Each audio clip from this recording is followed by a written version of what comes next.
Jai Hind students, welcome to my physics classes. Students, you are the designer of your own destiny. You are the author of your own story. What I mean to say is that there is nothing more true in your life than taking your own decision, for it in turn decides the course of your destiny. Will your decision bring a better future or none at all? So, students, decide for your future right now. Positive note, students, let's begin today's session. In today's session, we'll be discussing the vector form of Newton's law of gravitation. Now, students, let us consider two particles, or rather two bodies, A and B. Let us consider these two bodies A and B are of masses m1 and m2, and they are separated by distance r. Now suppose, students, if the distance is measured from A to B, suppose it is represented by r12 vector along this direction, right? Then r21 vector would be represented from B to A, that is m2 to m1. So these two, r12 vector is equal to, in magnitude both are equal, r21 vector, each being equal to r, say. So the magnitude, whether you measure from A to B or from B to A, it would be same, equal to r, right? But both are oppositely directed. r12 in the vector form, it's measured from m1 to m2, where r21, it's measured from m2 to m1, that is from B to A. So although both are of equal magnitude, they are oppositely directed. So in the vector form, r12 vector is equal to minus r21 vector, right? So keep this in mind. So now what we do is, we are aware the gravitational force is of attractive nature. We'll try to prove that vectorially, right? So let's consider the magnitude. Now the force experienced by mass m1 due to the presence of mass m2. So the gravitational force experienced by m1 due to presence of m2. Suppose it is represented by F12, right? What is the magnitude? As per the universal law of gravitation, we know that the gravitational force between the two material bodies is directly proportional to the product of their masses and inversely proportional to the square of the distance between them. So in magnitude it is G, which is the universal gravitational constant, m1 m2 divided by r square. So this is the magnitude, right? If we write it in vector form, vector has two parts. One is the magnitude, the other one is the direction. This is the magnitude. And the direction of F12 vector, this is F12 vector. It will get attracted towards M2, isn't it? So this is F12 vector. The direction of F12 vector is represented by R12 cap, right? So this is R12 cap. Clear, students? So basically R12 cap, it's a unit vector representing the direction of F12 vector. F12 vector is the force experienced by M1 due to the presence of M2. So R12 cap, which is the unit vector, represents the direction of F12. So here R12 cap, we are aware it's a unit vector. It is represented by vector divided by its magnitude. Magnitude of AB is R. Right? Unit vector, it simply represents the direction. Here R12 cap represents the direction of F12 vector. And unit vector, its magnitude is always unity, that is 1. It is defined as the vector divided by its magnitude. Therefore, students, F12 vector, this is in the form of unit vector. Now you can write it in vector form. So it can be also represented as Gm1 m2 divided by, it will become r cube, r square and r12 cap, it's equal to r12 vector divided by r. This r into r square becomes r cube. And this unit vector, it will be replaced by R12 vector, right? Put this as equation number 1. Similarly,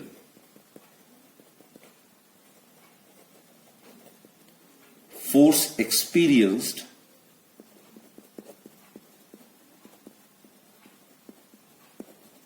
by body of mass m2 due to m1. Suppose it is represented by F21 vector. This is the force experienced by m2 due to the presence of m1. Suppose it is represented by F21 vector, right? So, as I told you, vector has got two parts. One is the magnitude, the other one is the direction. Magnitude, it will be equal to G, m1, m2, divided by the square of the distance between them. And the square of the distance between them is r square, isn't it? This is the magnitude. And what about the direction of F21 vector? F21 vector is directed from B to A. So therefore, its direction is represented by R21 cap, which is the unit vector. So it can be represented by R21 cap. This is caret hat, right? This is a unit vector which represents the direction of F21 vector.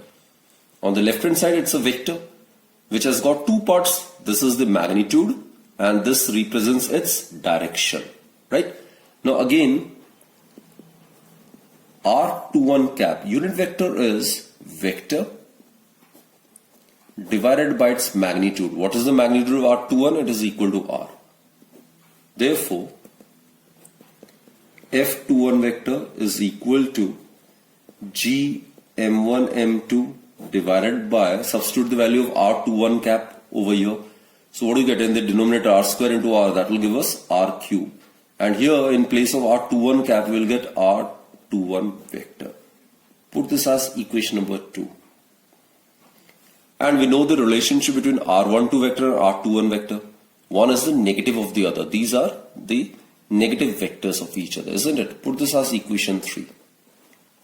So students, from 1, 2 and 3, what we conclude is, from 1, 2 and 3, we conclude that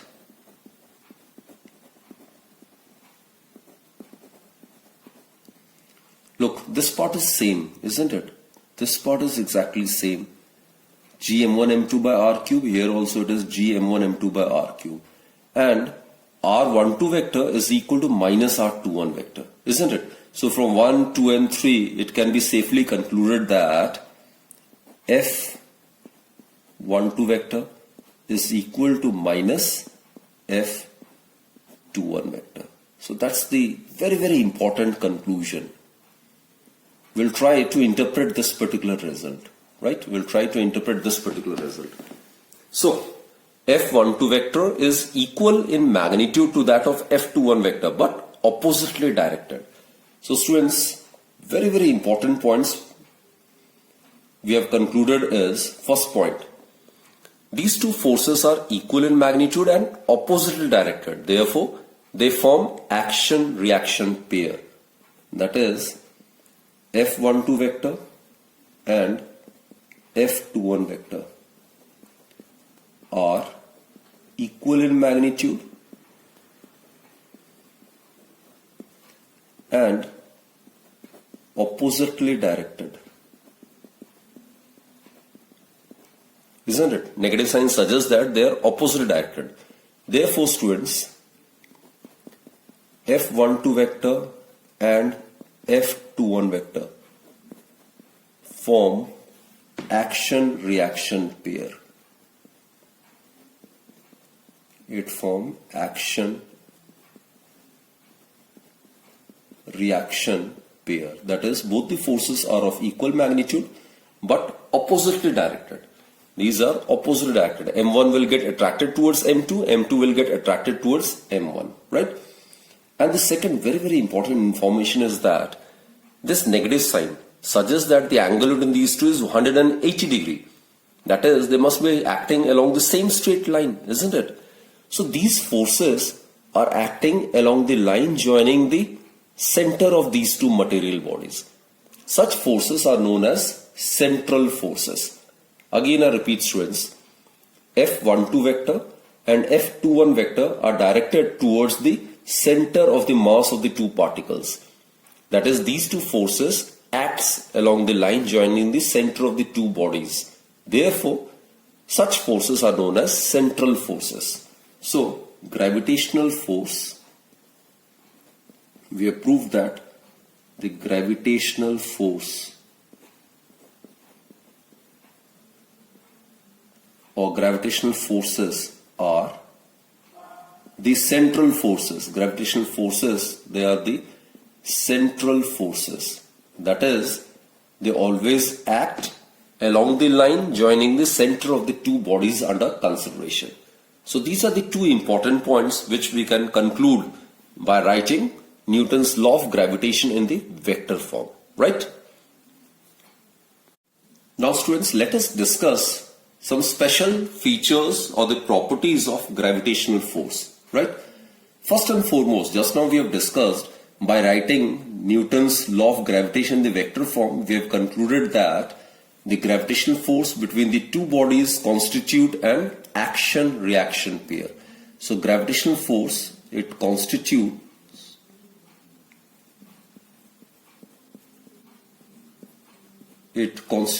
an action-reaction pair.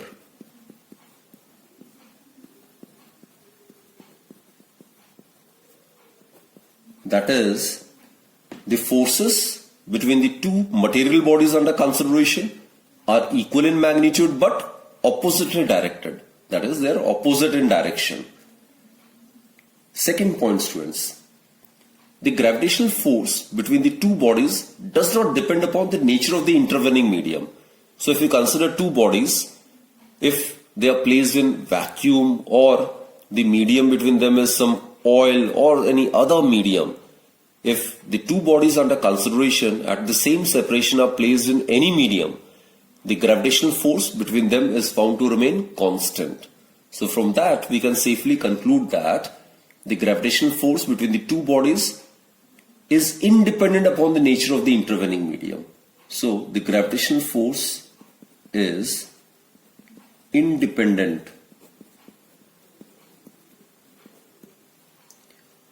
upon or independent of the nature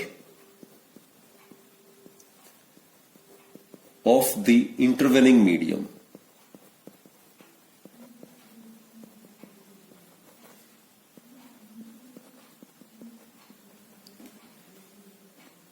Third point, students.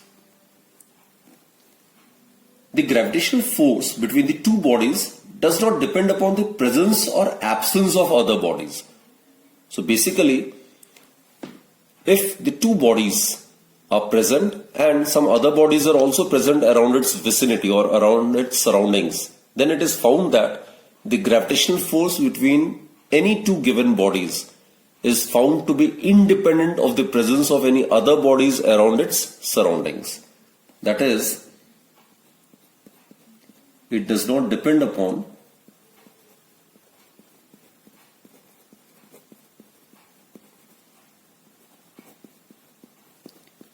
the presence or absence of other bodies. Presence or absence of other bodies. Right? I'll elaborate it. Suppose this is body A and let us consider this to be body B. Suppose the force existing between them is F. We are aware they form action-reaction pair. So suppose the force existing between them is F, between the bodies A and B. If a body C is placed over here, if another body D is placed over here, if any third body E is placed over here, in case some other bodies are also placed around the vicinity of these two bodies A and B under consideration, still the force between A and B will remain same as F only. So whether these three bodies C, D and E are present or absent, it doesn't matter. It is totally immaterial, right? What I mean to say is that the gravitational force between any two given bodies will remain same, right? Obviously, the net gravitational force on a body due to the presence of all the other bodies, that obviously depends upon the masses and their distance from the concerned body. But gravitational force between any two given bodies, that is independent of the presence of any other bodies. Okay, let's discuss the fourth point. Now we are aware, students, gravitational forces are the weakest forces in nature. It is extremely small in case of light bodies. However, we have discussed it becomes appreciable in the case of massive or heavy bodies, right? So, it is the weakest force in nature. Gravitational force, it is the weakest force. Now we are aware gravitational force is of conservative nature. We'll discuss this topic in detail. It is of conservative nature. In the subsequent sessions, what we'll prove is, suppose a body is placed over here, right? Suppose a body is placed over here, and this body is to be raised through height h. Suppose this body is to be raised through height h. Now there are various ways of doing this, right? One is to raise the body following this vertical path, isn't it? The other is by making the body, this is the second scenario, the body can be raised through height h by making the body to follow a stair-like path, like this. Like this. By following the stair-like path also, the height of the body can be raised through the same height, that is h. There are still some other options also. The body can be made to raise through height h following this inclined path, right? The body can be made to follow this inclined path so as to raise its height through h, like this. So there are various options by which the body can be raised through height h, isn't it? By following this vertical path, or by following the stair-like path, or by following the path along the inclined plane. Now students, it is found that in each of the cases, the work done in making the body to raise it through height h, in each of these three cases is found to be same. Work done in each of the three cases is found to be same. So what I mean to say is that work done by or against the gravitational force in making the body to move between the two given points depends only on the initial and the final position. It is independent of the path followed. Whether it follows this path, or it follows stair-like path, or it follows the path along the inclined plane. In all the three cases, the work done is same. Right? We'll prove it mathematically later on. But now we are dealing with just the theoretical part. Right? So such a force, in the case of which the work done in moving a body between the 2 points depends only on the initial and the final position and is independent of the path followed. Such a force is said to be of conservative nature, right? So gravitational force is of conservative nature. This is the theoretical aspect. We'll prove it mathematically as well, right? And another very important point is, or rather property is, it obeys inverse square law. It obeys inverse square law. That is, F is proportional to 1 by r square. It obeys inverse square law, right? And lastly, students, as we have discussed, it is a central force. That is, gravitational force always acts along the line joining the center of the two bodies. So these are some of the special features of gravitational force, right? Now let us discuss the experimental evidence in support of Newton's law of gravitation. There are various experimental evidences. So let's discuss with the first scenario, first example. Now we are aware, students, you have heard about tides, isn't it, that are formed in oceans.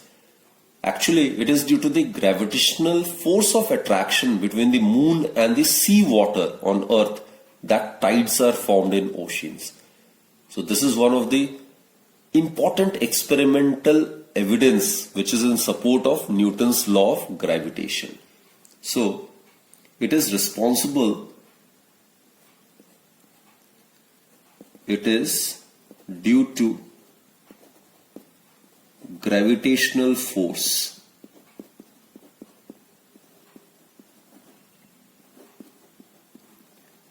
between the moon and the sea water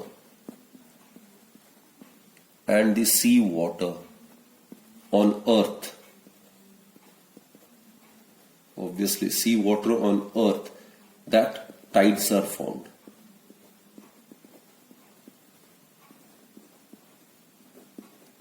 And obviously tides are formed in oceans.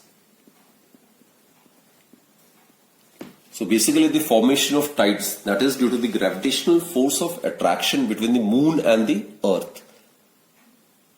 Second evidence, students, the rotation of the earth around the sun is due to the gravitational force of attraction between the earth and the sun.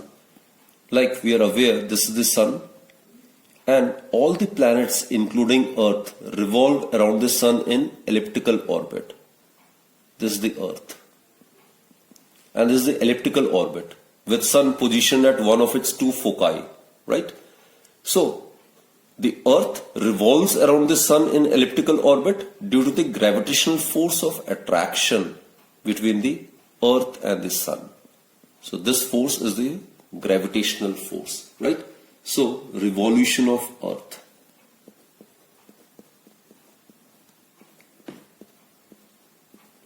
Revolution of earth around the sun.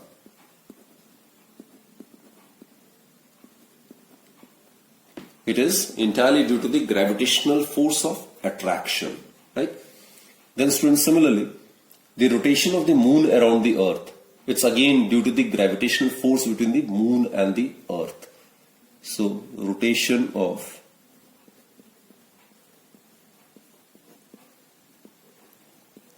moon around the earth in circular orbit.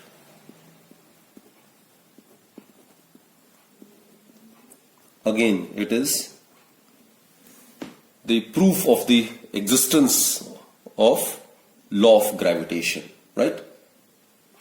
And then students, the times of lunar and solar eclipse calculated on the basis of Newton's law of gravitation have been found to be approximately correct. So that is another evidence in support of Newton's law of gravitation. And for that matter, the revolution of any other planet around the sun, that is again due to the gravitational force. Then we launch satellites into the orbit of Earth. So the satellite revolves around the Earth, again due to the gravitational force between the Earth and the satellite. So rotation of artificial satellite. We have discussed the case of moon. Now let's discuss the case of artificial satellite. So rotation of artificial satellite around the earth.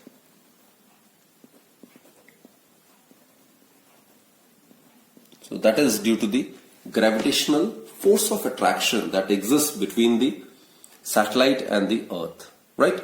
So in all these cases, the gravitational force between the two material bodies provides the body the necessary centripetal force so as to enable the body to revolve in circular orbit around the other body, right? So these are the experimental evidences in support of Newton's law of gravitation. So students, let's conclude this session. This session was actually the basic theoretical properties which we have discussed related to gravitational force and its expression in the vector form. So I hope you have understood the concepts clearly. So that's it for this particular session. Do join me in my next lecture then. Till then, very goodbye and do take very good care of yourself. Thank you.